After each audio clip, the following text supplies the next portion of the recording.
शुरुआत में जब दुनिया बिल्कुल नई थी, ईडन नाम का एक खूबसूरत बगीचा था। यह सबसे रंग बिरंगे फूलों, सबसे रसीले फलों और सबसे चहचहाते पक्षियों से भरा हुआ था। इस बगीचे में भगवान ने पहले दो लोगों आदम और हव्वा को बनाया। बगीचे में जीवन, खेल और आनंद के कभी न खत्म होने वाले दिन जैसा था। आदम और हव्वा ने इस अद्भुत जगह की खोज की, जानवरों के साथ बातें की, शानदार पेड़ों की छाया के नीचे आराम किया और बगीचे में अनगिनत पेड़ों के बीच सबसे मीठे फलों का आनंद लिया। अच्छे और बुरे के ज्ञान का पेड़ बाहर खड़ा था। परमेश्वर ने आदम और हव्वा को केवल एक ही नियम दिया था, इस पेड़ का फल मत खाओ। लेकिन जिज्ञासा एक शक्तिशाली चीज है। एक दिन एक डरपोक सांप हव्वा के पास आया। यह एक आकर्षक विचार फुसफुसाया, फल खाओ और तुम भगवान के समान बुद्धिमान हो जाओगे। आपको अच्छे और बुरे के बीच का अंतर पता चल जाएगा।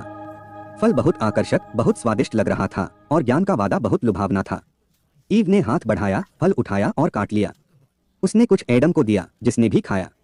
लेकिन जैसे ही उन्होंने फल का स्वाद चखा, उनकी आंखें एक ऐसे तरीके से खुल गईं जिसकी उन्होंने उम्मीद नहीं की थी। उन्होंने चीजों को अलग तरह से देखा और महसूस किया कि उन्होंने ईश्वर की अवज्ञा की है। उन्हें डर और शर्मिंदगी महसूस हुई, ऐसी भावनाएं जो उन्होंने बगीचे के आनंद में कभी नहीं देखी थीं। जब परमेश्वर को पता चला कि उन्होंने क्या किया है, तो वह उनकी अवज्ञा से बहुत दुखी हुआ। परिणाम स्पष्ट था, वे अब अदन में नहीं रह सकते थे। गार्डन छोड़ना कठिन था। अदन के द्वार उनके पीछे बंद हो गए और पहली बार उन्हें जीवन की कठोरता का दंश महसूस हुआ। ईडन के बाहर दुनिया उबड़-खाबड़ और जंगली थी। आदम और हव्वा को शुरू से ही सब कुछ सीखना पड़ा, भोजन कैसे उगाना है, आश्रय कैसे बनाना है और तत्वों से कैसे बचना है। जीवन अब आनंददायक खोजों की श्रृंखला नहीं, बल्कि अस्तित्व के लिए संघर्ष था। इस नई दुनिया में उन्होंने जीवन के पूर्ण स्पेक्ट्रम, खुशी और दुख, सफलता और विफलता, जन्म और मृत्यु का अनुभव किया। वे माता पिता बन गए, ऐसे बच्चों का पालन पोषण करना जिनका आगे चलकर पूरे देश में अपना परिवार फैलेगा।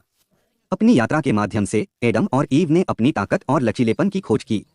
उन्होंने बढ़ती बुद्धिमत्ता के साथ प्रत्येक चुनौती का सामना किया, अनुकूलन करना सीखा, अधिक गहराई से प्यार करना और जीवन के क्षणभंगुर क्षणों को संजोना सीखा।